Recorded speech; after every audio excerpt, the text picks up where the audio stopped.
Good morning, everybody. And on behalf of the My Roots Foundation Canada, I want to welcome all of you to this Igbo Marriage Council Diaspora Conference 2024. I have to apologize to all of us about the late start to this ceremony. But, we're going to try as much as possible to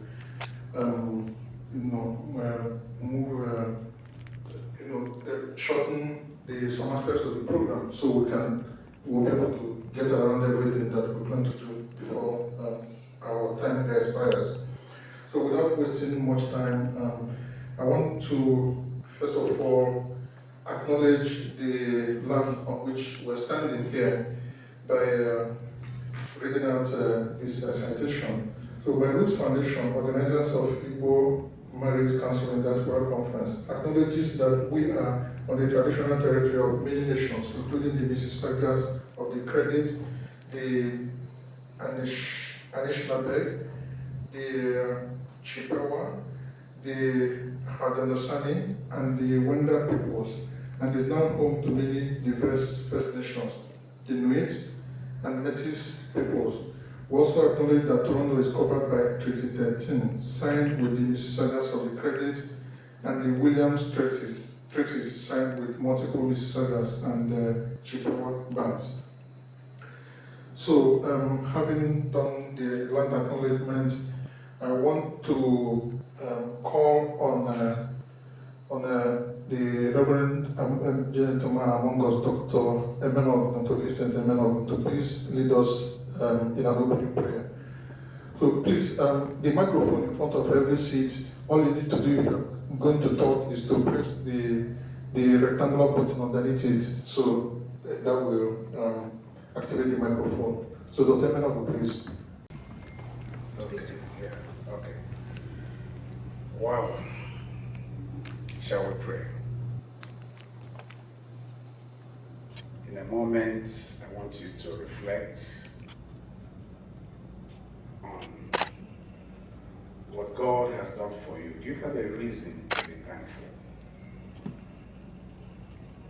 Do you have a reason to say, oh God, thank you?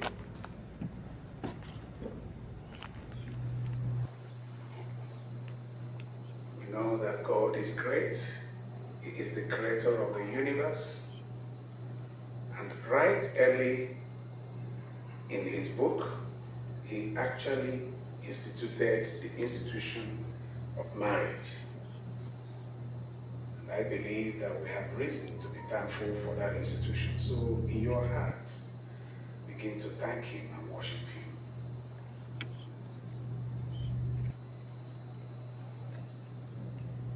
And we know that on our own, we are not actually worthy to stand before him because of the sins of our great forebear.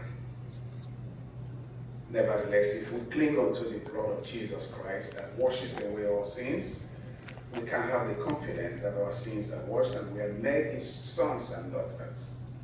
And by that we have the power to be called his children, and we call him Abba, Father. And so on that note, God, we come before you as your children, bringing today before you and asking that you take absolute control of every equipment, every instrument, every person that will be used in this conference, and guide us, Lord, and we pray that you protect us even today.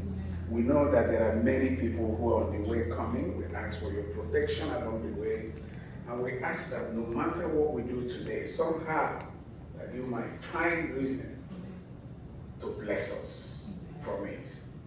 But more importantly, that we glorify your name. Amen. In Jesus' name we pray. Amen. Amen. Chief Collins, we'll take call an out for us.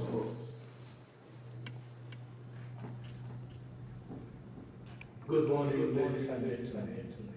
Traditionally, the color not understand the language, but the traditional language of the people as Igbo, as well as Mosai. Unfortunately, physically, the color not is until I left it over the brother because I didn't come with my camera. In any way, What we don't know how to do is what you apply here. Kola nut is a special product in Africa, particularly in Nigeria. The Westerners produce the kola nut. The nut chew it. But the advertisement kola nut is being performed by Igbo, which is partly of their chi. In today's occasion, the anniversary of Sheikh and Rika's marriage.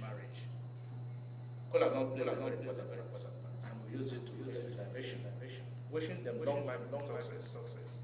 That we who are being part of it will partake as a result of long life. Our children are the product of the marriage will be a solution to their life and the country they are in.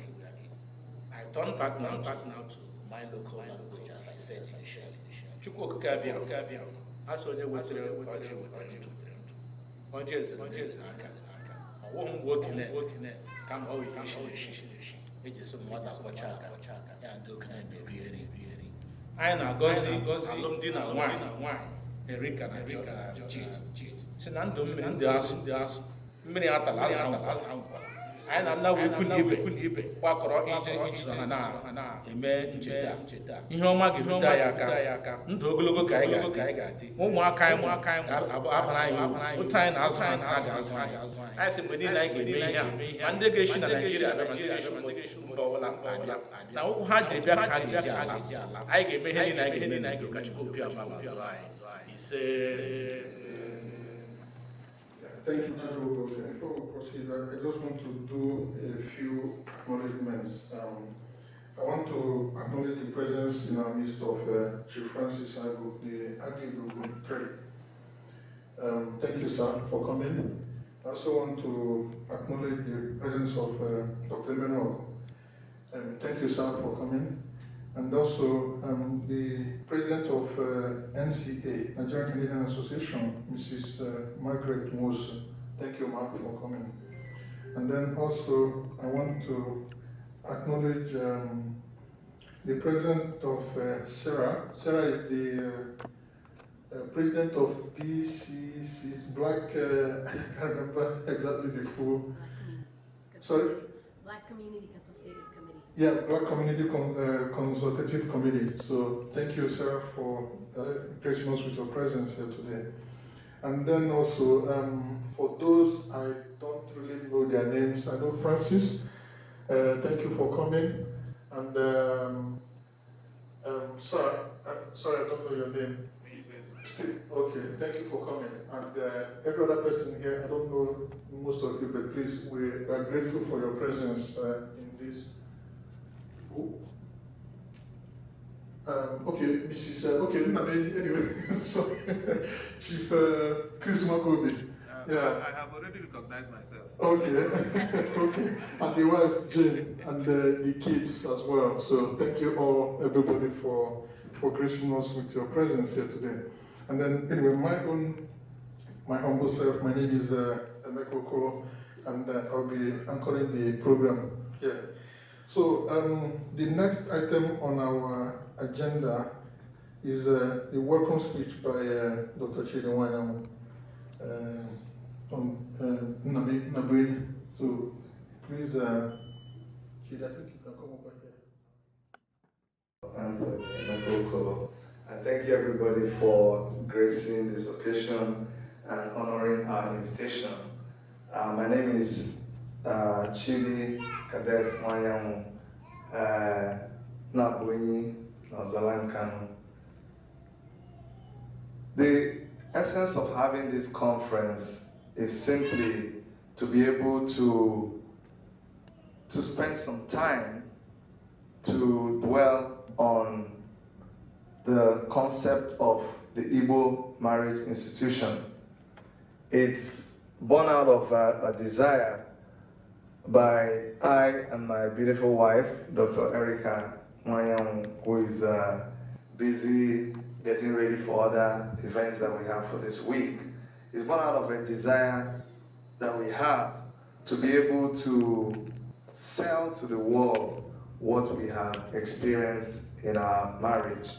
It will be 20 years that we have spent in our marriage, and most of the wonderful experiences that we've had in our marriage is because we've come to understand that our marriage is rooted in the advantages that you find in the Igbo marriage tradition. So I welcome all of you to this conference. I'm hoping that at the end of this conference, you will see with me that if the whole world were to adopt the principles of the Igbo marriage tradition, there will be less broken homes in the world. I'm telling you this. Igbo kwenu? Yeah. Hi, mother of Emeka. Are there people in this place because we don't do gentle? Igbo kwenu? Yeah. Igbo kwenu? Yeah. Canada kwenu? So I'm not our chief speaker. When he comes, he will do justice to the Igbo marriage institution. But I'm really, really delighted that you guys found time out of your working schedule. Today is a working day, but you left whatever you were doing to come and honor our invitation. It means so much to me and my wife. It means so much to the Igbo community. It means so much to the Nigerian community, the African community, and the Black community. I am also grateful to City Hall for allowing us to really possess our possession, because this is our house. And I'm glad that we can come and do whatever we're doing and showcase ourselves in the city council chambers. Once again, thank you very much. Thank you very much, Nnabuyi. Sorry, I just want to recognize the presence of Dr. Igbo also here. I forgot to mention your name when I was calling on that. Now, before we get to our keynote address, I want to let us know that today we would have had the presence of people like Chief Emmanuel Iwuanyanwu here. We had secured his consent and everything that he was going to be present in this event, but unfortunately, as you all know, he passed on barely 2 weeks ago now. So I want to put it out there, and then maybe it may be right for us to recognize to observe a 1 minute silence in honor of his soul, please. If you all can stand for 1 minute, please.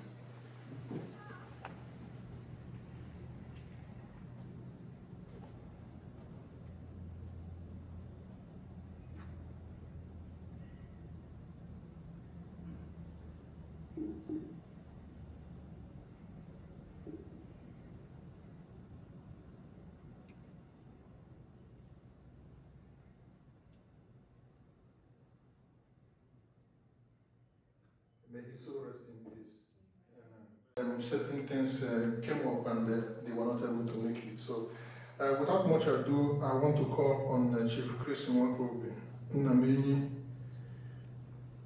to please come and give us the keynote to kickstart our discussion for today.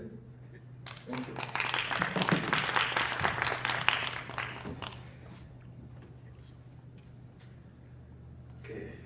Thank you very much, Dr. Kolo.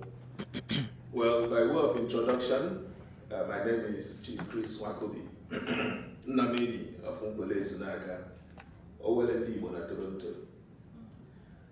It is my honor to be called up to stand in the shoes of a heavyweight whom we just lost. Chief Iwuanyanwu should have been the one doing this presentation. We all know his caliber. But unfortunately, like Dr. Kuro mentioned, he left us this month. So I had to step in to do the job for him, which is a big shoe. So if you guys find this not up to par, then know that it's not my fault. I'm just learning, just like you guys as well. But I promise you that I did my work, my research, and what I'm going to present today is on the marriage traditional institution in Igbo land. Cha-cha-cha-cha, Igbo Kwen! Yeah. Kwen! Yeah. Kwezwen! Thank you very much. So I'll say good morning, distinguished guests, ladies and gentlemen. It is an honor to address you today on a topic deeply woven into the fabric of the Igbo culture of southeastern Nigeria, which is the traditional Igbo marriage. This ceremony, known as Iwuanyanwu or Iwuanyanwu for some people, is a vibrant celebration of love, family, and community. It serves as a testament to the enduring values and customs that have been passed down through generations. What is Igbo traditional marriage? Igbo traditional marriage is not just a union between two individuals. It is the coming together of two families, and by extension, two communities. It is a ceremony that is steeped in rituals and customs, reflecting the importance of family ties, respect for elders, and the collective nature of the Igbo society. The marriage process begins with the Ikwaka, where the groom-to-be, accompanied by his family, visits the bride's family to express his intention of marrying their daughter. This visit is often informal and serves as a way for both families to get acquainted. Following this introduction, the groom's family conducts inquiries about the bride's family.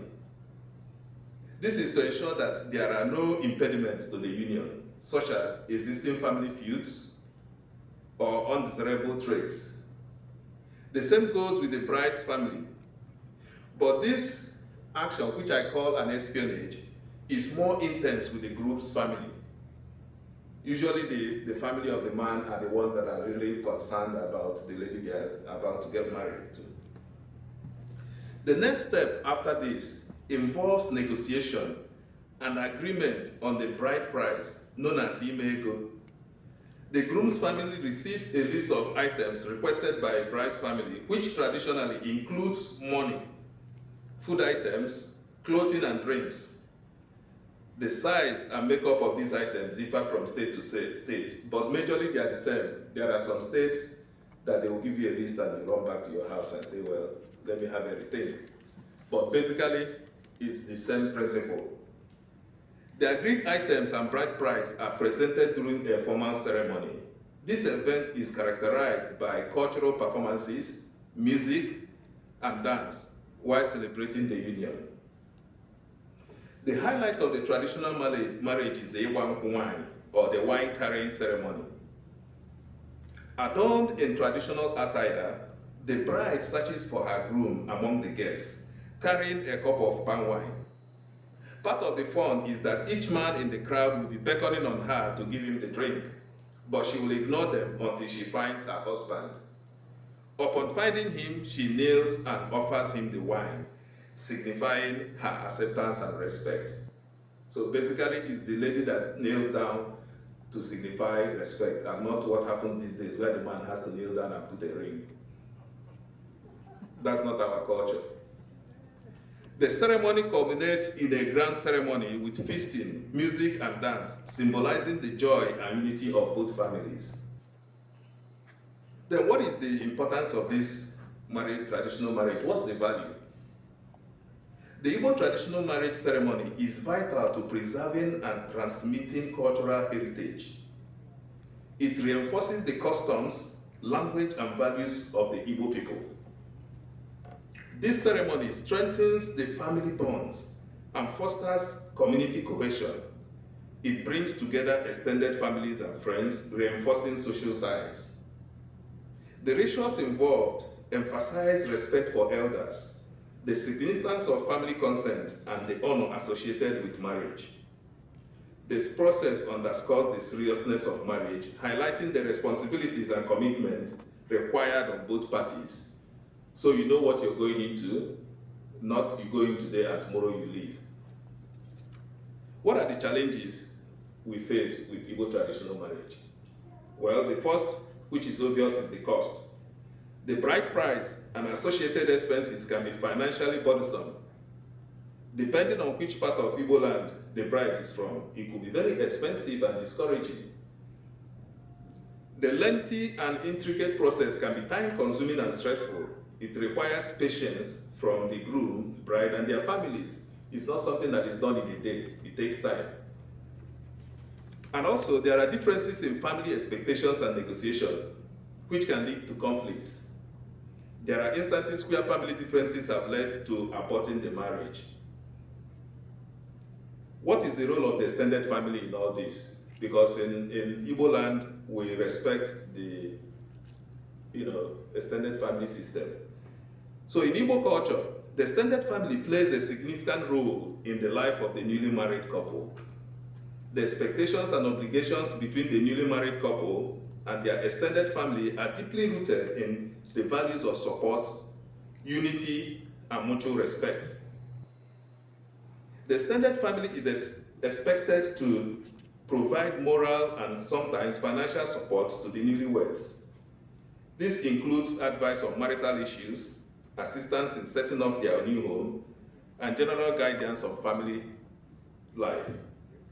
The extended family is expected to involve the newlyweds in family events and ceremonies, ensuring they are integrated into the wider family network. This includes attending celebrations, festivals, and important family gatherings. The extended family also is expected to respect the sanctity of the couple's union. This means not interfering negatively in their marriage and supporting their decisions as a unit. The extended family should foster a harmonious relationship between the couple and other family members. They are expected to mediate conflicts, promote peace and understanding within the family. The elders play a good role as well in the extended family. They are responsible for educating the newlyweds about cultural practices, family traditions, and values, ensuring these are passed on to future generations. What are the expectations from the married couples? We expect them to show respect and honor to their extended family members, especially the elders. The couple should actively participate in family events and contribute to the family's well-being. Just as they receive support from the extended family, the couple is expected to offer support to other family members in need, fostering a spirit of reciprocity and mutual aid. The couple should strive to uphold and pass on the family values and traditions to their children, ensuring the continuity of the family's cultural heritage. What is the role of divorce in Igbo traditional marriage? In Igbo traditional society, divorce is a serious matter that is approached with caution due to the high value placed on marriage and family unity. While divorce is generally discouraged, certain circumstances can lead to its acceptance. The process and rules surrounding divorce from a traditional point of view include, but not limited to, infidelity, abuse, which could be physical, emotional, or psychological abuse, failure to fulfill marital duties, including providing for the family, can be grounds for divorce. The inability to have children can sometimes lead to divorce. Though this is typically addressed with considerable sensitivity. At times, not having a male child can put untold pressure on the marriage and could lead to divorce if not checked. Persistent and severe conflicts that cannot be resolved can as well lead to divorce. So if there's a situation for divorce, what is the procedure, the rules that guide such process? The process usually begins with family intervention. Both families of the couple will attempt to mediate and resolve the issues to prevent divorce. If mediation fails and the couple proceeds with divorce, the bride's family is traditionally expected to return the bride price paid by the groom's family, but not with interest. This symbolizes the dissolution of the marriage contract. Once the bride price is returned, that is the end of it. Divorce is often publicly declared in the presence of both families and community elders. This is to ensure transparency and communal acknowledgement of the separation. Property acquired during the marriage is typically divided. The specifics can vary, but traditionally, each party retains personal belongings, while jointly acquired property is divided based on contribution and need. Custody of the children, I know you must be asking, what happens to children in the marriage? Well, the custody of the children is generally determined by their best interest, though. Traditionally, young children often remain with the mother, especially if she is deemed capable of providing for them. Elders and family members may also be involved in determining custody arrangements. What are the social implications of divorce? What is the aftermath of divorce? Usually, there is the stigma. There is often a social stigma associated with divorce, particularly for women. Divorced individuals may face challenges in remarrying within the community. Divorced individuals are expected to receive support from their natal families. The family provides emotional and sometimes financial support to help the individual reintegrate into a single life. Even after divorce, there may be ongoing efforts to reconcile the couple, especially if they share children. Elders and family members might facilitate reconciliation if both parties are willing. In contemporary times, legal proceedings and civil law also play a role in divorce, especially in urban areas. Couples may need to comply with both traditional customs and civil law requirements. While Igbo traditional views on divorce are framed by the importance of marriage and family unity, they recognize that certain circumstances necessitate separation. The involvement of families, return of bride price, and public declaration are central to the process, reflecting the communal nature of Igbo society. Despite the potential stigma, the support of extended family remains crucial for those going through divorce. So in conclusion, the Igbo traditional marriage is a profound and meaningful ceremony that celebrates love, family, and cultural heritage. While it has its challenges, the values it embodies and the sense of identity it fosters are invaluable. As we continue to cherish and adapt these traditions, we ensure that the essence of the Igbo culture endures for future generations. So what is the next for us in Toronto regarding Igbo traditional marriage? Where do we go from here? We are going to set up the Igbo Traditional Marriage Council in Toronto, ITMCT. The Igbo Traditional Marriage Council in Toronto will play a crucial role in preserving and promoting the rich cultural heritage of the Igbo people concerning marriage customs and practices. The Council's aims and objectives include, but are not limited to, the following: to maintain and uphold the traditional marriage customs and practices of the Igbo people, to foster strong family ties and community cohesion through traditional marriage ceremonies, to provide mechanisms for resolving marital disputes in a manner that reflects Igbo cultural values and traditions, to educate younger generations about the significance and procedures of Igbo traditional marriage, to adapt traditional practices to contemporary context while preserving their core values and significance, to establish and maintain standardized procedures and practices for Igbo traditional marriage ceremonies across Toronto, to offer guidance and advice to families and individuals on matters related to traditional marriage, including the selection of a spouse, dowry negotiations, and ceremonial preparations, to act as mediators in marital disputes, providing culturally appropriate solutions to conflicts that arise before, during, and after marriage, to document traditional marriage practices and conduct research, to understand their evolution and current relevance, ensuring the transmission of knowledge to future generations. This is very important. We need to document these so that the future generations will have something to refer to, to carry the tradition forward. To engage with wider community, including populations outside Toronto, to promote and preserve Igbo marriage customs and foster a sense of identity and belonging. To provide legal and social support to individuals and families involved in traditional marriage, ensuring their rights and interests are protected within the cultural framework. To collaborate with other cultural and traditional councils within Toronto to promote the broader understanding and respect of Igbo marriage customs. To actively involve the youth in the activities of the council, encouraging their participation and ensuring the continuity of traditional practices. To promote ethical values such as respect, responsibility, and integrity within the context of marriage, reflecting the core values of Igbo culture. By focusing on all the above, the Igbo Traditional Marriage Council Toronto will strive to ensure that the rich traditions of Igbo marriage are preserved, respected, and adapted to meet the needs of contemporary society while maintaining their cultural significance.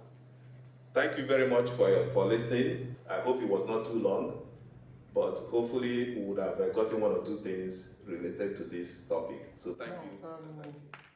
We have 10 minutes to, it's 11:50 now, 11:50 a.m. By 12 noon, there's going to be a flag raising ceremony outside here, which we are required to attend. So between now and then, before we leave here to mark the end of the first part of this program, we're still going to come back here, please, after the flag raising ceremony.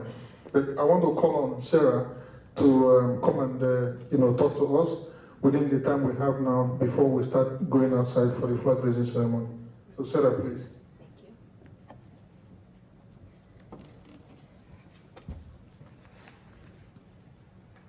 Thank you, everyone. Good morning, and thank you guys for coming. My name is Sarah Ali, and I'm the co-chair of the Black Community Consultative Committee, which is a table that is part of the Chief of Toronto Police Services. And also this table, just to give you guys a little bit of background, has existed since 1987.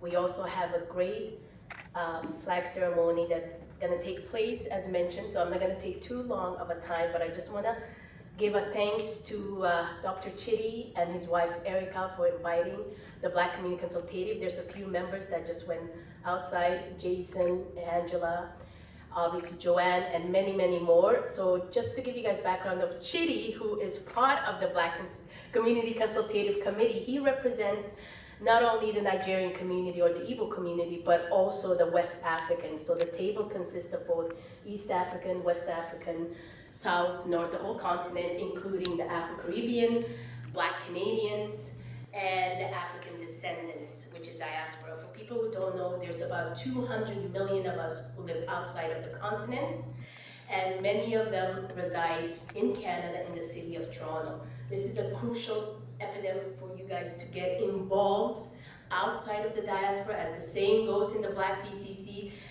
the snake of the head is in the Western world. So if you want to make a huge impact back home, it starts here. And if you're a Canadian citizen, it starts from here, getting involved and also integrating. We ourselves, as the African descendant, we're diverse. We're like, as the saying goes, and Chidi says that a lot, is we're like the octopus with tentacles. Yes, we're African descendant, but we have different rich cultural, and to bring us together, the importance is to put our differences aside and unite and make difference. We are kings and queens when it comes to the whole existence of human race. Let's act on it. Yes, we may have been oppressed, but we, by heart, when it comes to the African community, we know how powerful we are. It's just making sure that we inform to the next generation. We keep our tradition and our culture, and at the same time, we learn from other cultures within the African continent. So with that to say, I will take you guys to the flag ceremony. Why is important? That's the emancipation. Within the African, many of us in here today, we know our ancestors, where we came from, but many did not know where they come from, specifically when it comes to the African Canadians or African Black that have been coming in through the slave trades. So this is to commemorate and to say that, hey, we're here for you guys, we exist, and it's time for us to empower ourselves, and let's make that impact difference. And it starts from us, and it starts in this room. And Dr. Chidi and his wife has been an epidemic by integrating many, many communities within the African nation to unite for better cause. So thank you again, Dr. Chidi and his wife, Erica. Thank you. With that said, we can go ahead if you guys can get up, and I'll take you guys, it's a little bit tricky, exit it, and we'll go to the flag ceremony, and we'll come back here. Thank you.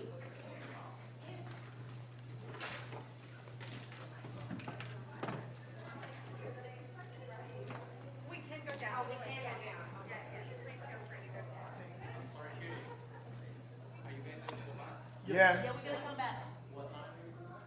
It's once it's done the flag ceremony, we'll be back here. The mayor. The same group or we're going to be more people? It's gonna be the same. There's a few people that are already out there, so Yeah. we'll be back here. Yeah, the flag is already done. I mean, you guys can go there. People are waiting for you. Yes, yes. So do you need anything else after for a second session? No, no. The same? No, same thing. Okay. Thank you. Thank you.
Emancipation Day and month are commemorations that sometimes celebrate the acknowledgement of a parliamentary decision that enabled many of our ancestors and the people you see here today to live a life of freedom in a way that many of our ancestors could not, but held for us in their hearts. We embrace that journey and we remember the sacrifice of our ancestors. Emancipation Day has been observed by Black communities for years in former British territories around the world, including Toronto. We want to continually honor that. The Toronto Caribbean Carnival, affectionately known as Caravana, was derived from Trinidadian Carnival to both celebrate and as an act of resistance coming out of emancipation. The City of Toronto has been proclaiming Emancipation Day since 1998 and Emancipation Month since 2019. During Emancipation Month, we also pay homage to our Indigenous brothers and sisters who had to and continue to navigate the atrocities resulting from European invasion and colonization, and we honor our Afro-Indigenous kin who stand in the balance of those diverse communities. This includes our friend and Partnership and Accountability Circle member, Kayla Weber. Kayla's ancestors and bloodlines are from Trinidad, Grenada, and Nova Scotia, but she was born and raised in the Eglinton West Little Jamaica community in Takaranto. I would like you to please join me in a warm welcome to Kayla. We're inviting her to ground us at the podium here today. Even though Kayla has said a land acknowledgement, I feel I still need to say one just to ground us in this good space. So again, I acknowledge that the land I am standing on is the traditional territory of many nations, including the Mississaugas of the Credit, the Anishinaabe, the Chippewa, the Haudenosaunee, and the Wendat people. It is now home to, again, many diverse First Nation, Inuit, and Métis people. I also acknowledge that Toronto is covered by Treaty 13 with the Mississaugas of the Credit and the Williams Treaty signed with multiple Mississaugas and Chippewa bands. We also acknowledge all treaty people, including those who came here as settlers, as migrants, either in this generation or in the generation past, and those of us who came involuntarily, particularly forcibly displanted Africans brought here as a result of the transatlantic slave trade and slavery. Hello everyone, the sun, the sky, the moon, the land, the waterways, the birds, the animals, our ancestors, the food that nourishes our body, our mind, spirit, and soul. I was always taught to acknowledge and extend gratitude and be thankful for our non-human kin. They are part of our work as community advocates, storytellers, and builders of connections, and they have many more roles and responsibilities. In 2020, I was privileged to learn from and taught by Dr. Karen Recollet, a Cree scholar. She shared her deep knowledge and insights with me, and she also made me think deeply of how to build an ethical citational practice. I quote from Dr. Recollet, "This ethical citational practice would acknowledge more other than non-human kin. How are we collaborating with fire in our thought projects? Examples, rocks, trees, fires. How do these relationships create insights or possibilities for territorial acknowledgements that include Black, Afro-Indigenous, Indigenous relational atmospherics?" Today, one of the monuments I hope we may reflect on and deeply think of how you or the communities and organizations you work with are building an ethical citational practice in your day and night dreaming and beyond your dreaming, which includes the ongoing relationships with non-human kin, Black, Afro-Indigenous, and Indigenous relationships on Turtle Island. I'll take you to various pathways of the journeys I have embarked on, and yet to be revealed of how and why I'm honored for the interconnectedness of my Black, Afro-Indigenous, Indigenous ancestral and cords and ties that sustain to chaperone me on these travels. I would like to offer reflection, as the work commitment I do is heavily intertwined with building Black, Afro-Indigenous, Indigenous relationships. For me, it's not just a topic of the year. It's our lives, it's our ancestors, it's our children, our elders, our aunties, our grandmothers, grandpas, you name it, our overall kinship. Ago, you say amen. Amen. Ago. Amen. Ago. Amen. Ago. Amen. So ago means I have something to say, and amen means I am listening. So as I reflected on pouring this libation today to open this beautiful month of emancipation, I want to say a couple of things. That as we're here to tell the truth. It is the time of truth telling right now. And so a couple of things I reflected on was that, you know how we say our freedom isn't free? You heard that? Yes. Yes. Did you hear that? Yes. Okay. So I think that is mythical. Because our freedom is our birthright. Can you say that? Our freedom is our birthright. That is correct. So we don't have to actually do anything to be liberated. We don't have to do anything to be free. So it was an intervention into our natural progression as human society that we have such a day and such a thing as having to order the emancipation of people. Isn't that just absolute madness? Yes? Yes. Okay. And so, we're pouring libation today, and we are reminding ourselves of the truth that we know. And there was one more little myth that I wanted to clear up. So, how many of you remember primary school? Okay, sorry, it's longer for some of us. Yes, I know. Primary colors, right? So what did they teach you about the black, the color black? Everyone? Anyone? What's that? All other colors. So black is a powerful color, right? It is a powerful thing to be. And so, as we look at that, we can erase every untruth we've been told about black. It's not a mourning color, like M-O-U-R, mourning, right? It's not a color of death and to fear. It is the color of melanin. It is the color of life. It is the color of all colors. It is a unifying color. So, black people, you are powerful. You are unifying. You are. Thank you, Kimba. Ago.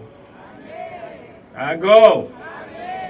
Good afternoon, everyone. Oh my goodness, there's so many people here today. It is so wonderful to see. We are family. We are here united. I am honored to be here today to commemorate the start of Emancipation Month by raising the Black Liberation Flag with all of you. I am proud to serve as one of 4 Black City Councilors in Toronto, the highest number ever since amalgamation more than 25 years ago. Yes. The Black experience in Toronto is slowly changing. I'm part of that change, and I will continue to do my part to ensure that the future evolves positively. As the chair of the city's Confronting Anti-Black Racism Advisory Committee, I am now working with staff on the new 10-year Anti-Black Racism Action Plan. Yes, indeed. Which will become the longest anti-Black racism mandate and strategy in the country. This action plan is an important opportunity to make an impact for the long term. In the more than 190 years since emancipation, there has been advancements for Black people in North America, with more than that is needed and can be done. I feel extremely privileged to live in Toronto. Despite our motto, diversity our strength, our diverse population is not immune to hate. How about if I get all the councillors here? Deputy Mayor Amber Molly, Councillor Morris, and come on up. And Speaker, yes, Councillor Pasternak, and Speaker Francis Nunziata, come on back with me. I believe I saw Julie de Brusen, MP here. Yeah.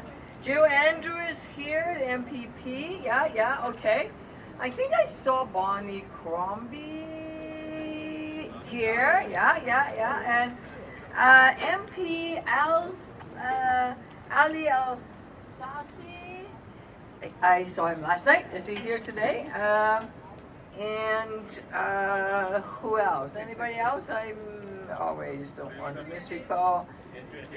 Andrea Hazel. All right. Oh yes. Hi there. Okay. I'm too short. Can't see it. So pleased to see all of you here. I'm honored to be here with our council members to celebrate the start of Emancipation Month by raising the Black Liberation Flag. I'm just going to go off speech because you talked about the flag, the red, that history, the proclaiming. Yes, it is August 1st, 1834, right? The Slavery Abolition Act of 1833 came into effect across British Empire, emancipating more than 800,000 enslaved Africans in British control regions around the world, including Canada. Let us not forget that. Toronto also officially became a city in 1834, and the spirit of freedom for all continues to embodied in the city's diversity. I want to capture that piece of history. It's important as we look at the red. Also, a destination of thousands of freedom seekers before the American Civil War. And one of the city's most prominent politicians, William Peyton Hubbard. The first politicians of African, yes, the bell is ringing, African descent elected to the office in Canada was acting mayor and served in public office for 15 years. Okay? And we have an award, the Race Relations Award, and of course we have the Caribbean Festival happening this coming weekend. And I looked at that flag. The red covers the history, the bloodshed, the violence, but the black, you remind us, is all color, is the unity. But it reminds me of a word, power. Power. Power from freedom of oppression. Power of freedom of injustice. Because we see those injustices. We feel the systemic racism. And that is, black reminds me of power. The power when we come together to say no to hate. The power for us to come together and say no to discrimination. Whether it's in justice system or in the economic system, there are injustice and discrimination. And I also then look at the green. Yes, we mourn the passing of Brother Louis Marsh. But you know what he dedicated his life to? Young people. Yeah, the young people. We feel his spirit here. That green is also about hope. It's about going forward. What gives us hope? Young people, right? It's young people. So when we come together, we say, let us invest in our children. More food, good food in schools, in after-school programs, in more after-school programs, and summer camps with decent meals. All of that investment, whether it's economic hubs, employment programs, you name it. We all know what it is. There have been how many recommendations from numerous studies. We just need to go do it, right? Put our money where our mouth is and do it. Yep, that's what it is. So, on the 2024 budget, we put in $2 million, small endowment, small, what do you call it, down payment. We're going to do more. We're going to do more for young people so they have a place to go, a place to grow up healthy. Yes, I am diverting from, but that is what the flag means for all of us. As we come together, as we raise the flag, as we hold on to our flag, that is our commitment to work together. Remember the past, feel the power when we come together, and work for change. Work for liberation. That's what we are here, what we're all about. Now, I get to do as a mayor something very, very wonderful. I want to welcome Dr. Guess who I'm, when I say doctor? I just had to say I'm sorry, I'm just looking at how beautiful you are.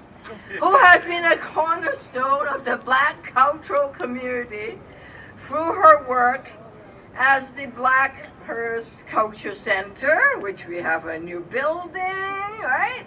And every year we have the Freedom Ride on the railroad, and I remember the different book list. Right, back then, yeah, and we are so proud to support you. I want to present to Dr. Sedu with the Emancipation Month Proclamation as a gesture of our gratitude for her amazing contribution, past and present, in our city. Come. We need a big round of applause.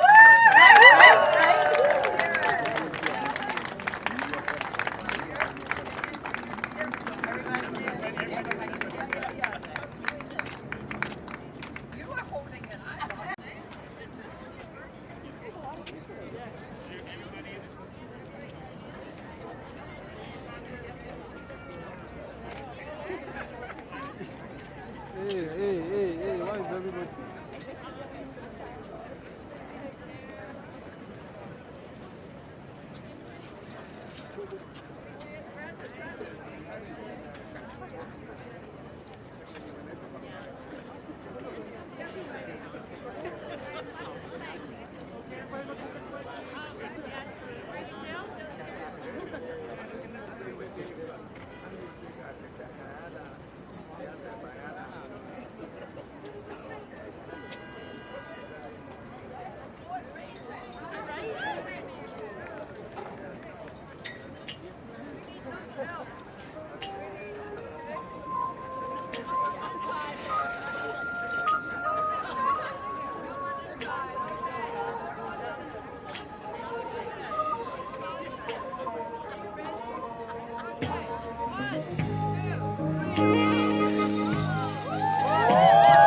Of emancipation.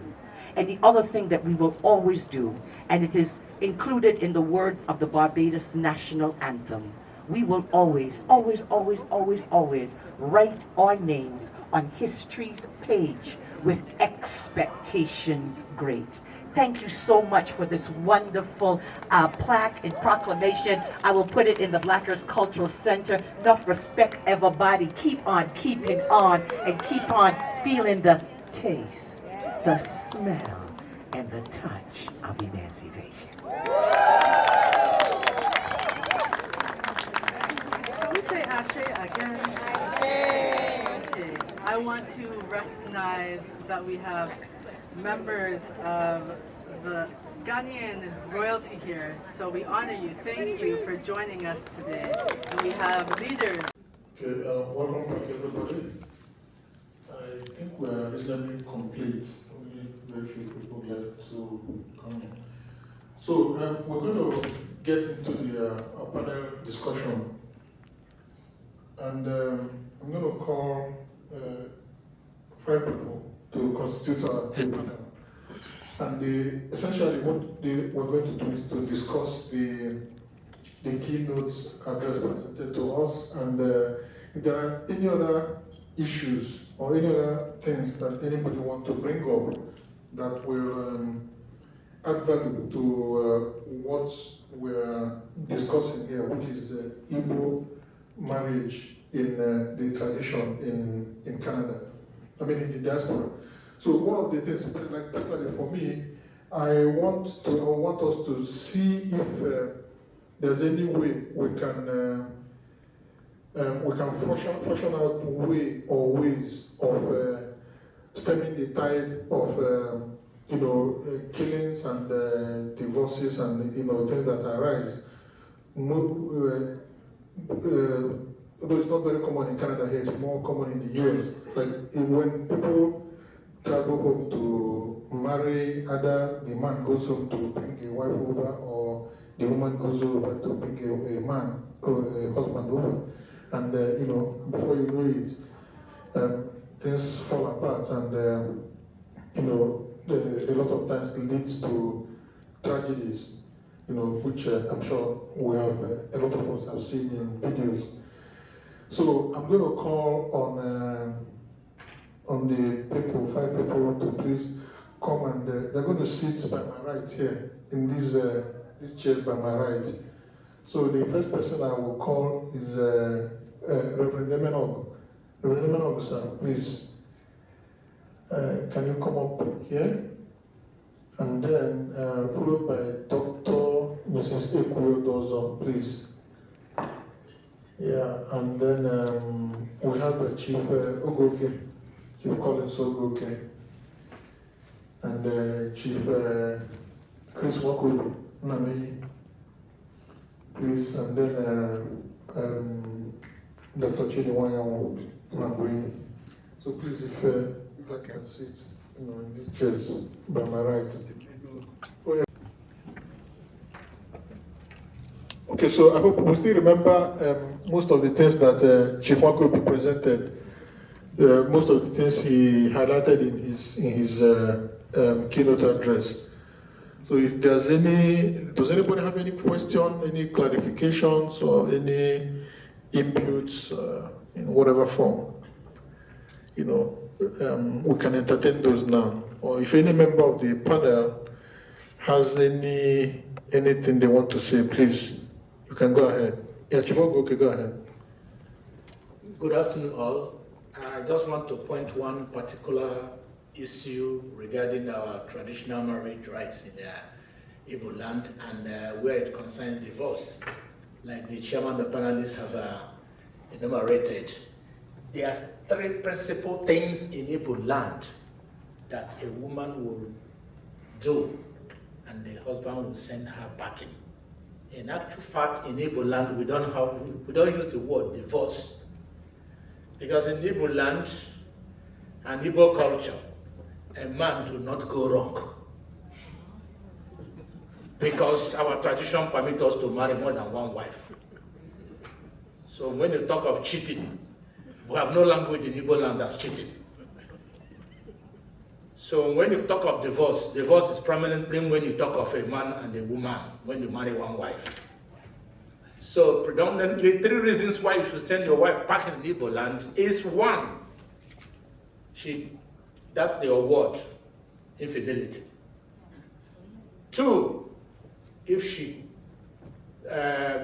when you marry more than 2 or 3 wives, that's struggling to be the best among the equals. Then there's the love portion comes in. So if you are caught up with love portion, you'll be sent packing. The next one is when you steal. These are the 3 things, a reason why a man will send his wife packing in Igbo land. We don't know that word, divorce. Divorce is a foreign language because we marry more than one wife. So that's one thing I want to clarify. But Christianity have brought one man, one wife, which is a discussion of another day. Because when you look at the population in the world, if we have 7 billion people, women are 5 billion, men are 2 billion. The 2 billion, some of them are in jail, some of them are Reverend Father. So why wouldn't there be cheat, according to the Englishman, when you have 5 billion women? Are they going to remain unmarried? Then how do we populate, increase and multiply? It must be a husband and a wife. So I will stop here, and if there's any question, I'll be prepared to answer to defend why I said that there's no cheating as an African man when it concerns an Igbo man. Thank you. Okay. Yeah, I mean, go. Okay. Somebody's ready. Oh, okay. Okay. Let's take a question from. Okay, Dr. Let's hear from him then. Okay, can you wait? Let's take the question from Oga Francis. Yeah, Oga Francis, go ahead. You can sit down, sir. Okay. Yeah, you can sit down, sir. Okay. Sit down, you can use That's fine. I should this opportunity to thank everybody that attended this conference, particularly Chris Marco. With regard to what Chief Ogeke said, okay, let me remind you, and for those who are not Igbos, or maybe who are not Nigerians, my father married 4 wives. That is in those days, because let me listen, in those days, the larger a family is, the more power they have for family. Those days are gone. Yeah, exactly. For women, please, don't, what he said is what happened 100 years ago. Yeah. Very good. Thank you. No longer ago. Yeah. Exactly. Anybody that tells you, if you cheat your wife, you are free to cheat your wife. No, these days. I can't cheat my wife. Thank you. If I cheat my wife, she ready to ask me to pack. She leaves me. Do you follow me? Marriage between 2 individuals.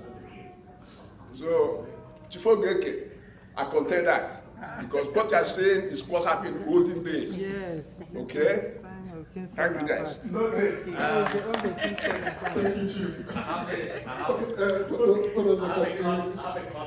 Thank you, everybody. I think I am going to start by really appreciating Dr. Chidi and Dr. Emeka, people that have planned this particular gathering. I definitely appreciate you because I acknowledge the importance of what we're doing here today. In as much as we might count the number of people here by our fingers, what we are doing here is absolutely necessary. And I see the essential part of it, I see the importance of it. One thing that I wish that had happened is that our younger ones are here to learn from the conversations that will be happening here today. I also want to thank the speaker that we had this morning. I think the question from Chief Emeka Okolo, or Dr. Emeka Okolo, sorry, was, what do you remember, to the panel? Before the first speaker, what do you remember from what was said here today?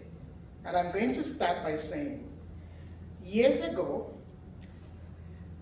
when I am the only woman amongst men, I would have been shaking right here.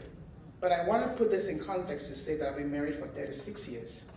And after 36 years of being in marriage, to the same man, let me emphasize that I can count myself as one who has the, what I say, the capacity or capability to be speaking in this kind of gathering.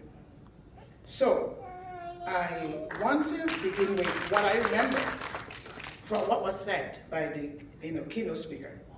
The marriage process in the Igbo region, it's something that we all should be, it's all, something that is really noteworthy. He mentioned the process. Marriage is not like I see you and I love you and then that's it. Let's get together, let's get married. There is a process. And that process is what kind of institutionalizes the whole gathering, the union itself. That within the Igbo, and within Nigeria, I would say, I haven't done this research, but I've heard that the Igbos are the ones that stay the most in marriage. That is something that is commendable, very commendable. And I think it has to do with the process of marriage in Igbo land, right? In my case, there were 5 visits, beginning with the very first one that you mentioned, Nabi, which is Ekwakanoso. My father insisted that the 5 must be done. He wasn't going to cut costs for anyone. So all 5 of them were done, 5 different things that happened within a space of a year and maybe 2 months, if I remember clearly. So I think it's part of what we need to continue in our practice when it comes to marriage. Because after you have done all that ceremony, you're not going to actually one day send the woman packing, as the last speaker said. And it's interesting that Chief Ogoke, when you spoke, you mentioned that there is nothing called cheating, but that was in reference to men. But how in Igbo land, but then there's something called infidelity. In your speech, there's infidelity because that's one of the reasons why a woman had to be sent packing, but there's nothing called cheating. So I find it like really contradictory right there, right? So I don't want to even spend my time talking about divorce here and all that stuff because it's not really part of, we go into marriage to stay in marriage. That is one thing I want. We have younger ones here that are yet to get married, and I want them as they're living here to take it home, that we go into marriage, we stay in it, we make it work. Where God didn't promise you that everything, the land will be level. But what God promised is that He will be there with you to the end of time. So there will always be challenges in marriage. It's not easy, bringing 2 different people together. However, we have a way of working through it.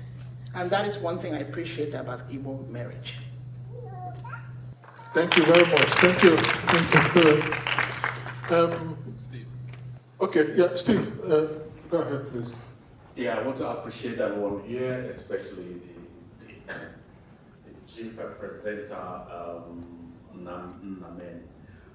What did I remember? What I remembered is this, as it relates to our tradition, and in the context of the meeting today, it's not just what the contemporary marriage should be, but I'm looking at the preservation of our culture. So Chief Namen talked about the boys in this culture now kneeling down for the wife or spouse. So, but I just want to re-emphasize that yes, to preserve our culture is that when a man or a young man wants to get married, it's not done the way we are doing it now. It should be the reverse. The wife or gets a drink, starts searching for the husband, and when she finds the husband, he kneels down to give the wine. So we shouldn't encourage the reversal of that, whereby now the boy who's about to get married will go kneeling down for the woman. Thank you very much. Okay, thanks, sir. Okay, nothing after you. Okay. Two things I want to talk about. I want to react to Chigogoke's submission, and then also to Steve's comments. Well, one thing you have to understand, especially for the young ones here, people have a proverb that onye kpatara nkụ ahụhụ gwara ngwere ọbịa. The man that went and fetched firewood with ants invited lizards to his house. It's a choice you have to make. Nobody would tell you whether, because it's a free world.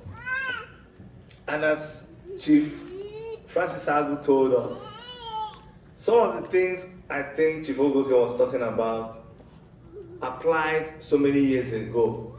But if you want to use the same thing that worked so many years ago, if you want to apply it now, it's like you having a 4K TV and you're insisting that you're going to watch a VHS video and you're expecting that the quality would appear in your 4K TV like a 4K program. It doesn't happen that way.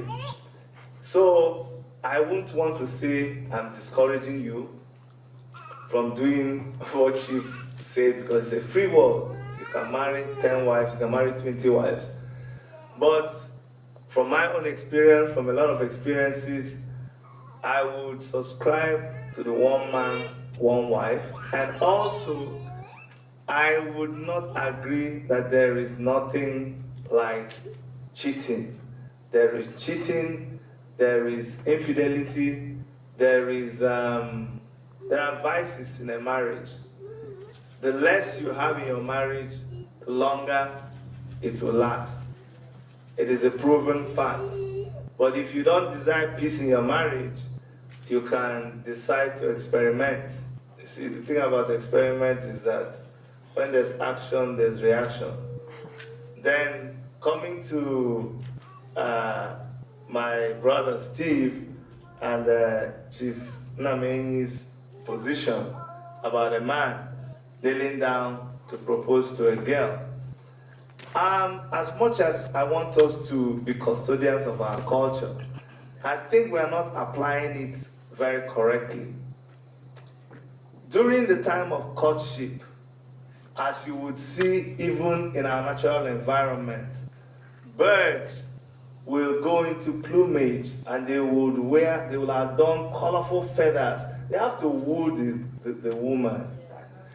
Goats vibrate and start speaking in tongues to the woman, to woo the woman. So there are so many things that even these big men here cannot tell you that they actually did to woo the women. So at the stage where you see the man kneeling down to propose to the girl, That is the point where two of them are still doing their courtship. And the girl just says yes, and then they go and start the whole process all over again. So please, it is not during, that is not the, when the woman is going to present her man to her people, I think it should be done the traditional way. She's the one that's going to say, this is the person I said. But during courtship, I will advise any man here who wants to kneel to a girl, please kneel to her, because now you know what you want to.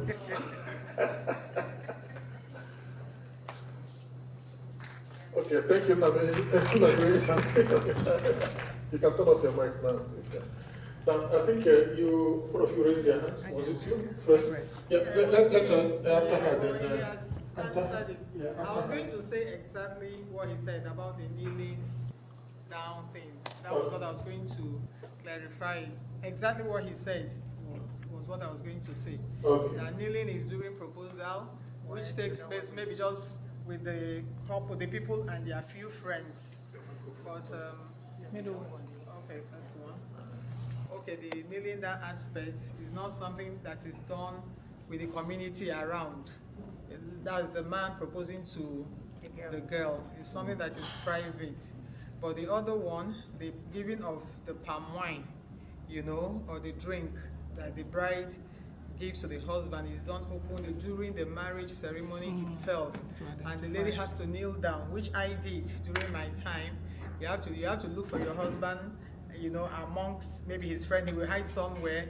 You will go looking for him and eventually see him and kneel down and give to him, and he will drink and also give to you, and you go to your parents for the final blessing. I think that is it. So there are two different things. Yeah, okay. And I'm happy for this conference. I'm happy I'm here. It's I'm remembering so many things. Thank you, my friend Margaret, for inviting me to this place. Thank you very much. And I just want to say that what we're describing now, the carrying the wine, the bride carrying the wine to look for the husband, we're going to reenact it on Saturday. So for those who have not experienced it before, Saturday will be an opportunity for you to experience it firsthand. So now we can take his contribution. Thank you, everyone. Thank you, Dr. Chi. Last month, I was invited in the program of this nature, which is in Brampton. It's an Indian community. So there are thousands of people that attended the program. The first thing is they use their own language. And as we all know, the strongest culture you can talk of is their own language. And when that language and interpretation of what is meant in our culture is defeated, the whole thing is defeated. So I don't know how much of us can be able to present all this we are speaking in foreign language that our children understand differently in our own language, number one. Number two, I appreciate the idea. She is thinking in this way. Let's discuss and let's come together. It's a very complex issue when it has to do with an environment where we are dealing with a lot of cultures. It's a clash of cultures here. Myself, I married from Trinidad. And then married from Trinidad is a different culture from my own culture. And then most of our kids are branded and trained in the public school where they're dealing with a whole different cultures. And that's not our own culture. And then coming to the society, it's something. In our family, it's just the same thing, a different culture. And not even this marriage culture. And I know, even before the war, after the war, then there are a lot of things that when we describe Igbo women, they are being described as very unique, very special. I was told that we don't even marry from the other side, from the northern part of our country, because we are special people. And then in this culture, we marry from anywhere, and which is part of the culture we belong. I think it's a good thing that we start to talk about this. How do we come together to discuss about our language? Because these are the key things. In the Filipino community, in the Indian community, in the Caribbean community, they use their own language. But all of us here, we can't do that. And how can we interpret that? Then number two, there are values when we talk about marriage in Igbo culture. There are values and principles that we neglected. All we're saying here is very, very imperative, it's important, but that's not the key component of the values. I have had some people that rented where I live with me, and I have married for 25 years. And then people ask me, Francis, since I've been living here, I haven't had issues between you and your wife. I say that we have a principle, we have a values in which I was brought up from home. And that those cultures, those values and principles are the key thing that I copied from my parents. And that's the key thing that kept us together. When it's tough, when it's rough, and when things are not going the way it should. And these are the key things the first speaker said, who talked about divorce, who talked about, the separation, or whatever we may call it. There are values. When we talk about cheating, infidelity, or whatever we may call it, these are not part of the cultures and the values and the principles which we believe. And that value of respect, that value of coming together, and so on and so forth.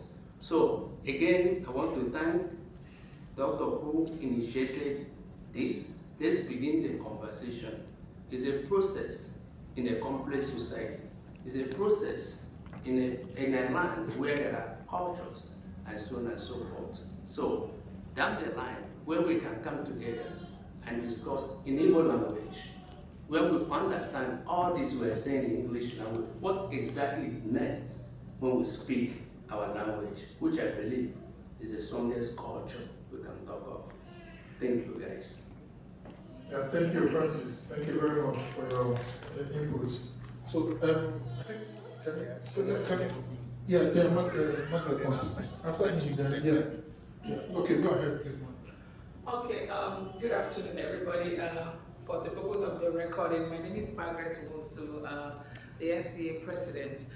I just want to start by thanking Dr. Chidi and his wife for putting this together. This is really needed, especially at this time. And also especially for those of us that are raising children here in this society. And I believe, of course, this recording is going to be made available online for them to access, and also because most of them are not here, or they are not here, to also get a better understanding of what Igbo traditional marriage is all about, especially for those of us that are from the Igbo descent. So I want to start off by just making a little bit of comments to what Chief Ogoke's submission is in regards to a man marrying many wives. I think so many people responding to Chief's submission. This is from my own opinion. I think people that are responding to his submission are kind of missing what Chief said. Chief didn't bribe me to say anything or to support it, but the thing is that, let's be real, we are talking about Igbo traditional marriage here, traditional.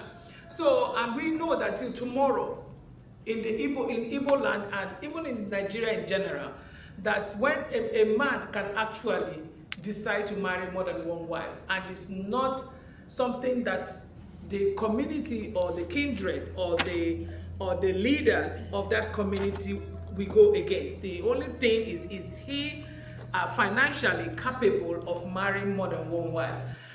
Let's not kind of judge what the tradition is with what is happening today because of civilization. Because now I'm married to one man, and Chief, I know Chief very well, is a very close family friend. He's married to one woman, but we are talking about a traditional marriage. So this is something that still happens till tomorrow. Let's not lose sight of that, and it will continue to happen because some men, and when a man does that, it's not considered a bad thing. Only, some people prefer that he stays with one wife, but he's allowed to make that choice of marrying more than one wife. But unfortunately, no woman in the whole Nigeria or in anywhere in the world, in whatever tradition, is allowed to marry 2 men. So that is actually, I believe that is what Chief Ogoke was alluding to when he made those submissions. So having said that, I just want to talk about the Igbo, because this conference is actually about Igbo traditional marriage. Why I was so much interested in this, because my boys, I have boys, they are also ready, getting ready for marriage, and I've been also talking to them about, actually coming down home or maybe getting Igbo women to marry. And we've actually even had this discussion with one of my sons yesterday, in regards to marriage and choosing a partner. I was trying to encourage him to get, because especially my first son, to get an Igbo woman to marry, that would bring him more back home. But the actual culture of the Igbo marriage, which is what we are actually focusing on, and Dr. Odozo, also alluded to that when she was making her submission. We have to take them one by one as to how it happens.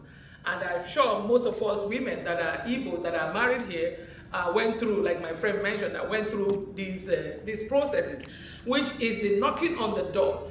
The knocking on the door, which is the man has seen the woman wherever they are located, and has spoken to the woman. Probably, of course, the woman agreed, and then they go to knock. He tells his family, and the family goes to knock on that door. I don't know about other Igbo traditions, but I am from Oguta in Imo State. So when you knock on the door, which is the family going to knock on the door and introducing themselves of where they are from, that is the first step. And then the family will welcome them, entertain them, and hear them introduce themselves, and then they will let them go. The next step, in my own Oguta culture, is what they call the investigation. The investigation. So the family of the woman, because the family of the man had come and had knocked to say, oh, we saw your daughter, we are interested, or our son is interested, and then the next phase is investigation. So the family of the woman will send people or start to do their investigation to know more about the family where the man comes from. What are they like, who are they, and all those kind of things, that happen. And when they are satisfied with their investigation or the outcome of their investigation, then they now send message to their son and say, okay, tell your people when. They now fix the date as to when they can come for the dowry or the actual marriage. Or they will send for the list and then put a date for the actual marriage. So, but the thing again that we are missing, or kind of juggling together, is that because again of civilization, and also I'm a Christian and a Pentecostal for that matter, and when my friend is here for more than 30, almost 40 something years, so when as Christians, when the traditional marriage is done, our churches don't recognize that. They want you to do that because that's paying homage to the tradition, but you don't come together to live together until you do the white wedding, which ordinarily, if you look at the actual true context of marriage, is not supposed to be. Knowing what I know now, it's not supposed to be. It's supposed to be optional, because the actual traditional marriage that we have done is the equivalent of the white wedding that the white people are doing or other cultures do. But because of Christianity and, and Reverend, he's here, he will kind of correct me if I'm wrong, kind of juggles it together, and most times they insist that even after traditional marriage, that the white wedding must be done before they start to live together.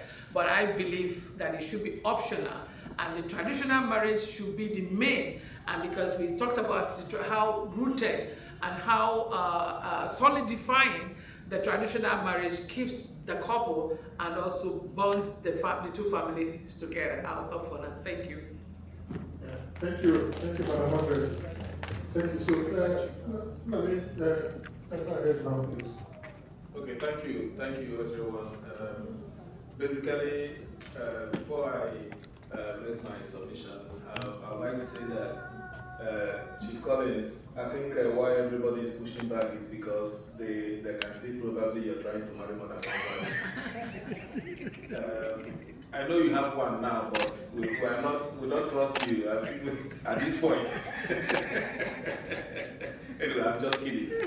All right. So the thing is this: I wanted to kind of clarify on the thing I talked about regarding men kneeling down to give ring to a girl for marriage. And I was talking about that in the context of the Igbo traditional marriage.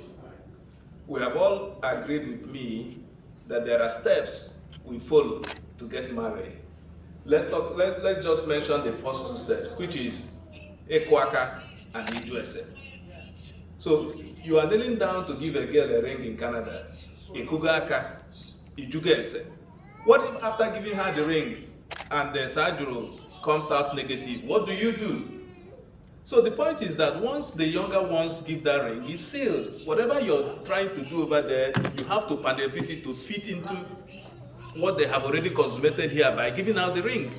So that's why we're encouraging them to say, we're not against you giving ring, but if you can follow the process, get to a point where it is safe for you to now kneel down and give a girl a ring. That's no problem. That's what we're saying. So that's what I wanted to clarify. Thank you. Okay, thank you. Okay, we have Dr. Okay, thank you very much. First of all, I want to thank. And if we are really, people who follow, and some of them argue from the perspective of Christianity that these things ought not to be. But I want to remind us that when Abraham, the servant of Abraham, got to Rebekah's parents' home, they had to invite Rebekah, and when Rebekah agreed to be married to Isaac, the next thing we had was that there was presentation of gifts. They had presentation of gifts, and then they had merriment. So these things are not against the way the Bible wants it. We also remember in chapter 29 of the same Genesis, when Jacob had gone to marry his wife, Rachel, the father-in-law made him serve for 7 years.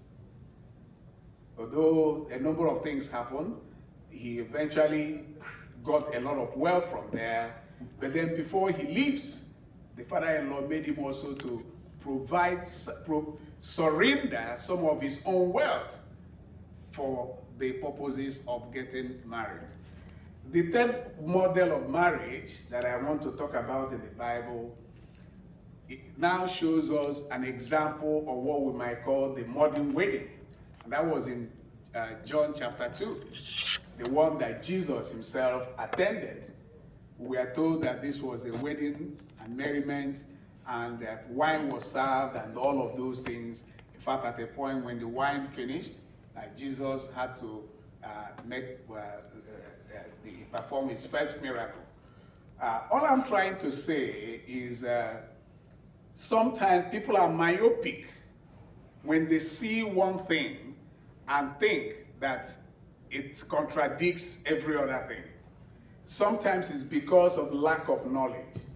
If you study things very well, you will find out that each culture have their way of doing things. And these things are not contradictory to our faith. The thing is, we have to find where do our faith match with this? What is it that is wrong in terms of faith and belief? Many times, what Christianity does not want is anything that demonstrates honor to or glory to, which is called idolatry, to another god or another authority other than God. And I'm sure that we can always perform our traditional marriage respectfully and honorably, with great worship in that sense. So since we want to address young people, I want to say to them that there is a reason for the traditional approach to marriage, and it helps to stabilize the marriage. It is very, very important that they respect that. It's important, as Chief said, before you kneel down to give that ring, please do not fail to talk to your parents. Do not fail to listen to them. If parents say they have doubts, they have concerns, please do listen to them. I can assure you parents love you. When they say they have concerns, there is a reason for that. They might eventually find that they are wrong, but do not rush to say you're just being old school. I'm just, I've been in love with this girl for many years. What can I do now? I mean, Daddy, you can't be saying that. No, listen to them, pause. There is reason why in a sentence there is something called a comma. There's a comma. So pause and find out what is going on. Allow them to go through, perhaps that's this investigation. Because let me tell you, some of the things that is being talked about, somebody mentioned why they do the investigation. Part of it is to know, do they have a history of mental issues? Do they have some enduring diseases that are genetic? But there is also an important part which nobody has mentioned. Sometimes people are related over a long period and they have a blood relationship. And intermarrying would become incest. And it goes with a lot of problems. Even the Bible does not allow incest. Therefore, when parents say, please give us time to go through this, there is a reason. Allow them to do that investigation. It's not a waste of time. It is not old school. Sometimes when it has not happened, mistakes have happened, regrets have happened. And so let's allow that to happen. So basically I'm saying these various views of modern, biblical, and traditional can find a common ground. And there is a good reason for the process. Thank you. Yeah, thank you very much, sir. Thank you. I remember, from the speech. First of all, I want to thank Chidi and Erica for organizing this event. And what I do remember from the speech is that in Igbo land, marriage is a sacred and serious event, business in Igbo land. There are steps that must be taken, to achieve this process. And that's partly when one is getting married, they're not just marrying themselves, it's part of it, but they're marrying into the larger family. So that's partly why investigations are done on both sides of the family to make sure that the values of the families are upheld. So it's a very serious business in Igbo land, and it's taken as such. Thank you. As said his own submission, it just reminded me of how, again, the beauty of the Igbo marriage. Margaret mentioned that the marriage is actually done when the traditional part of it happens. It's not when you go to the white wedding. And so true. Dr. Emmanuel put it in context of the Bible. And I just want to say that even when Jesus Christ in the marriage in Cana of Galilee, correct? When that happened, it didn't happen in the church, right? That's exactly how the Igbos do it. When I counted my 36 years of marriage, I started counting from my Igbo traditional wedding day. That's exactly how we do it. If I have to count, which is going to be 37 years this year, sometime in November, but if I had started counting from when I did the church wedding, then it is 35 years. Okay? So, again, a little bit of a response to what Ejiofor Goke said. I don't think that the Igbo man goes into cheating when you marry multiple wives. They don't, well, that is a tradition that you can, what I'm saying, Ejiofor Goke, because Ejiofor Goke, what you said sounded like Igbo men are allowed to cheat. No, I didn't say so. If Igbo men, they don't go into cheating. You traditionally married, go through the process of marriage and have 4 wives or more, right? That is not cheating, according to the Igbo culture. And those men don't go outside those wives to go and sleep around, right? So if that is what you are alluding to, that is part of the Igbo culture, which is also part of the Jewish religion, culture too, where they have multiple wives, right? So that is what happens. However, cheating is still cheating. where you go beyond leaving those women you are married to and go and sleep with somebody else. That is cheating, which the Igbo culture does not really allow. So we need to emphasize that. Once you're married, it is not cheating if you're staying with those people that you're married to. So I want to make sure that we get it clear there. Again, that culture, listening to Kamala Harris yesterday, she said we're moving forward. We're not going backwards. Okay, thank you, madam. Thank you. Before Beke wants to make some... Please, most of them have done the correction I wanted to do, but making it personal to me, I'm an Igbo man, a chieftaincy holder, custodian of Igbo culture, any day, any time. And I have been in marriage for 32 years from the day I do the traditional marriage. Like my sister said, church wedding, 31. So by age, by tradition, by that, I'm not a kid. And what I maintain is that in Igbo tradition, once you marry more than one wife, it's no longer cheating. Because the second wife coming, or the third wife, know that you already have wives before coming in. It's pure Igbo culture. But what the offense a woman will commit is once the husband finds out that she has cheated, you have right to drive her away, or she stole in the market or whatever, you should go. Or he tried to poison him. That's the three things I pointed out. But making it personal to me is what I don't talk. We are teaching our children the Igbo traditional culture of marriage, not where we are here in Toronto. Let's not forget why we are here. It's the culture. That's what happened. It might be 500 years ago, but it's part of our system. And moving forward, investigation also goes about when you do the first knocking, the lady is allowed to come to the prospective husband's house to stay for 4 days. Then the parents will investigate her. She will now go, come back, sat up. That's the 8 days again. That is still investigation. To know if she's, all characters, the women, they say that they marry with 7 folds, which will be enveloping one after the other.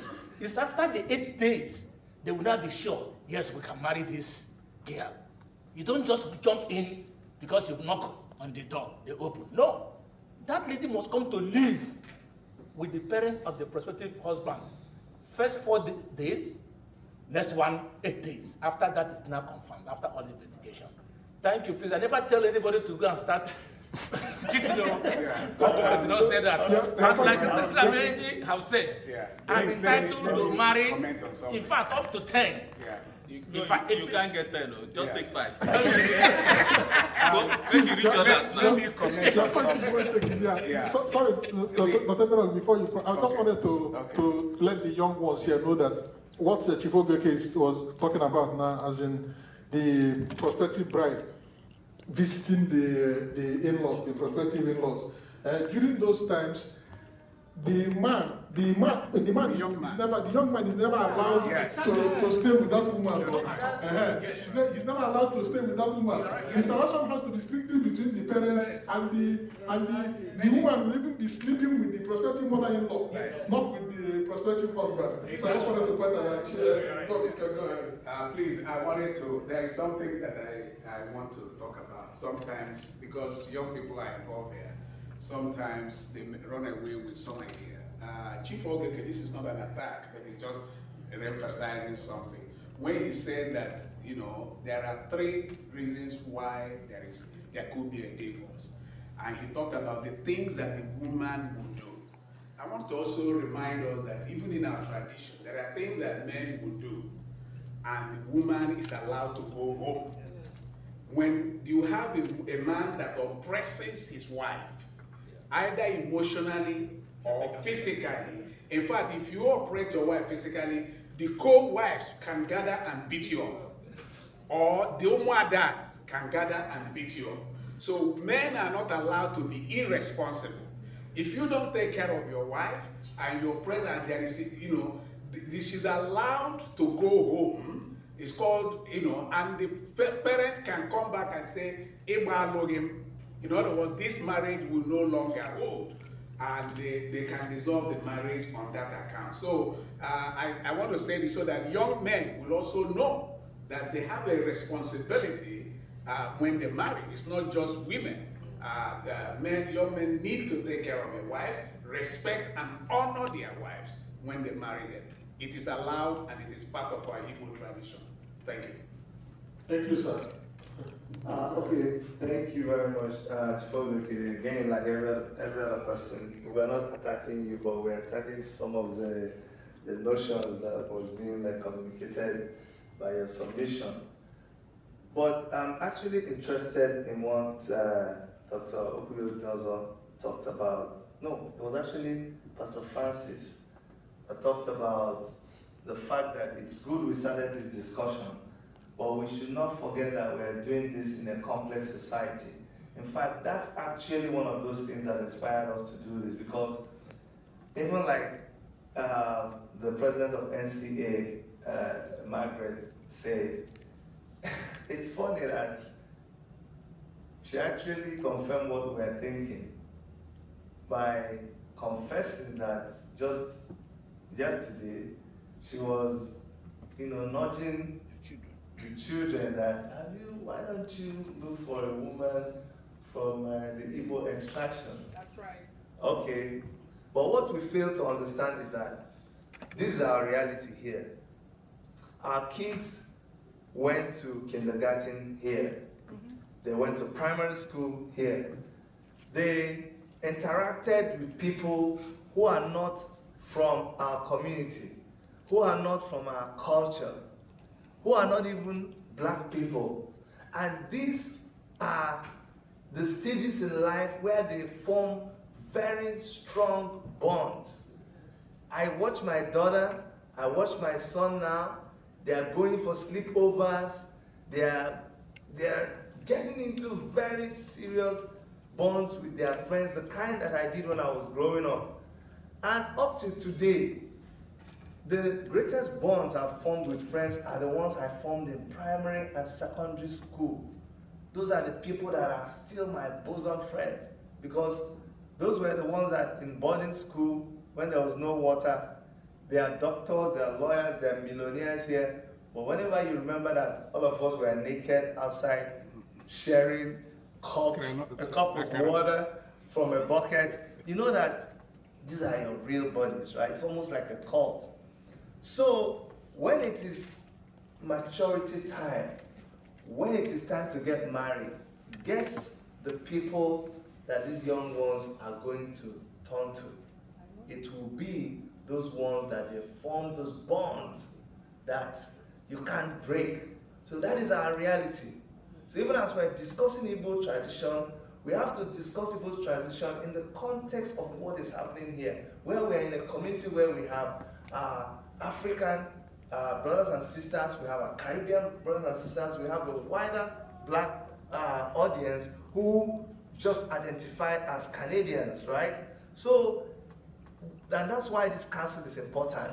What this council is able to do is, when a man finds a woman, or a woman sees a man that they're interested in, this council is able to look at the customs and traditions of these two people and be able to say, okay, this is what is obtainable in our own culture. This is what is obtainable in this people's culture. How can we make it work? So we are able to interact with these families so that when they go into this relationship, they understand that it's not just these two people that are marrying each other. You're coming to marry the whole family. So when we explain all these things to you and you know that you can go into it, then you're surely making up your mind to go into that marriage. So that is, I agree with Pastor Francis, it's good we started, but let's expand it and let's be more open to accepting what our reality is here, right now. It may not be exactly what we want, because let it not be what you ordered versus what you got. Let's begin to think about what is available in the store. Okay, thank you. One last comment. Okay. Because you're talking about, especially the president talked about her advice to her children, try to find an Igbo person. It's not out of place. I'm a biblical person. This was a serious concern to Abraham. He wanted to make sure that Isaac married from his tribe. It was a serious concern when Jacob was going to marry, and so on. Even as the people of Israel were moving down, God did instruct them to ensure that they marry from their tribe, so that they don't contradict their faith, their religion, and their culture. Nevertheless, the reality we are facing is very important. We need to also incorporate that. Part of what we need to do is to allow a horizon, allow opportunities for these young people to see different things. One of the hindrances I have found amongst our young people marrying one another is the concept of uncle and auntie that we have. I can assure you, although, by the way, just to make sure you know that Ekwi is my friend, she's not my wife. Many of you who don't know think as I've been moving around with her. That she's my wife, she's my friend. And just like her husband is my friend. But I want to use her to illustrate. My daughter, my children and her children grew up together, and we are uncles. They are from Amusa in Kwerolwe. I'm from Bise. And when you tell my children to think about it, you say, Daddy, how can you be talking about it? Is she not my cousin? Right? She's my cousin. He said, no, she's not your cousin, but why are we calling uncle and auntie? He said, Daddy, this is, what's that word that they use? There's a word they use, when you see something nasty looking at something. Disgusting. It's disgusting to think about the relationship with that. So we need to begin to re-educate our children, these relationships that you hold, the origin of these uncle and aunties, and what the differences in terms of relations, so that and then they have the opportunity to also not just relate to those they go to school with, but also those from within the community as well. So, just adding to that, now we had a similar experience with we do have 4 adult children. Now we've gotten to the point where we mention names and say, Uncle BC is a fake uncle, Auntie that is fake auntie, just to kind of make it very clear to them that they're not related, and they can feel free to look in those homes and see if they can find anyone that they could be spending their time with.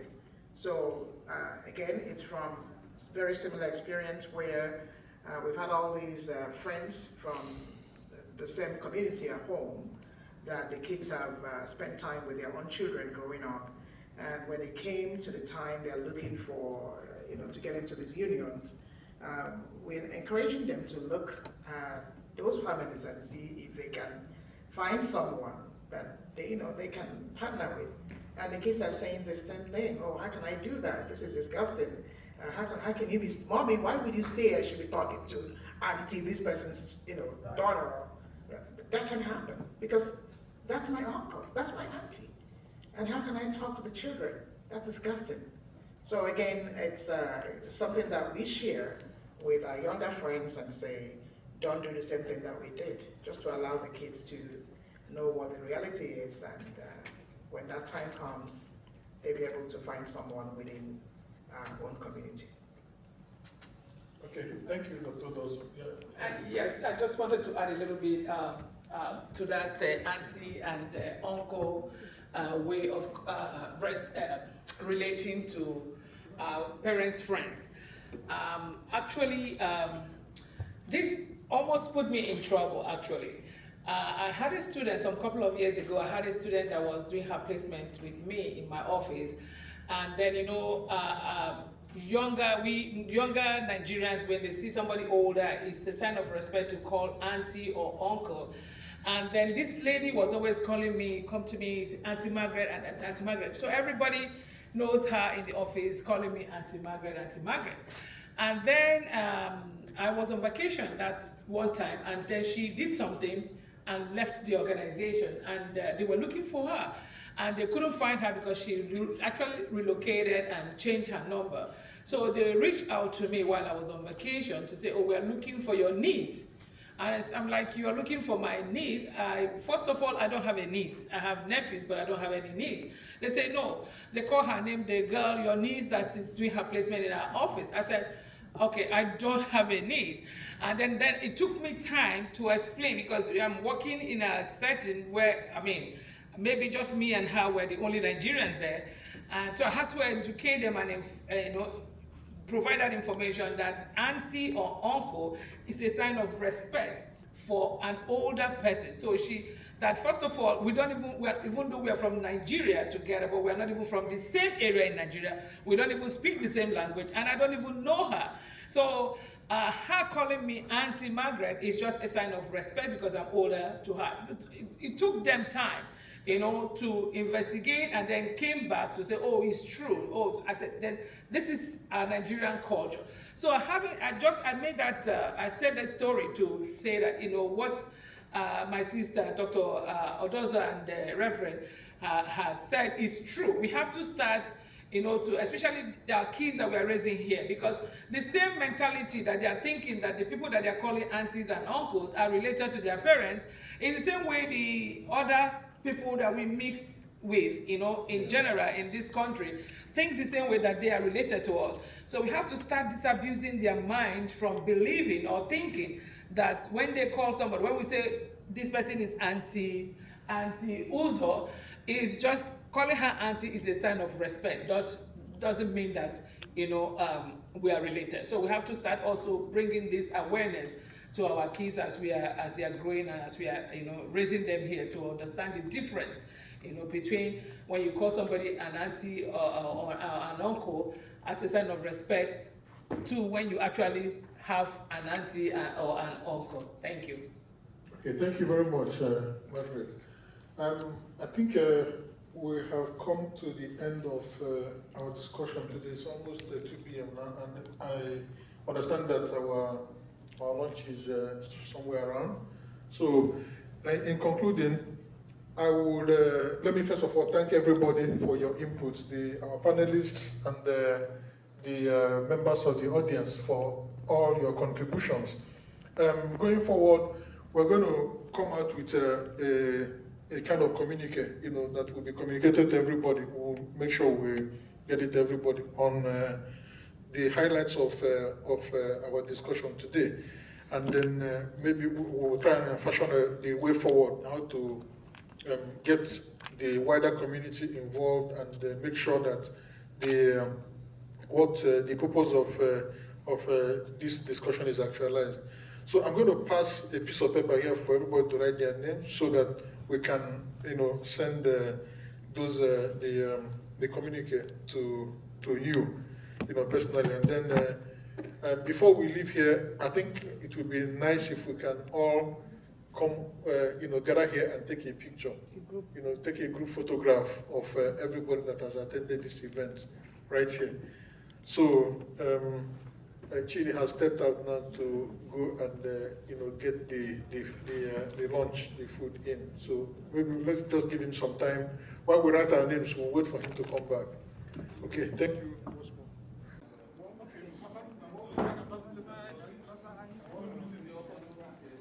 Bye.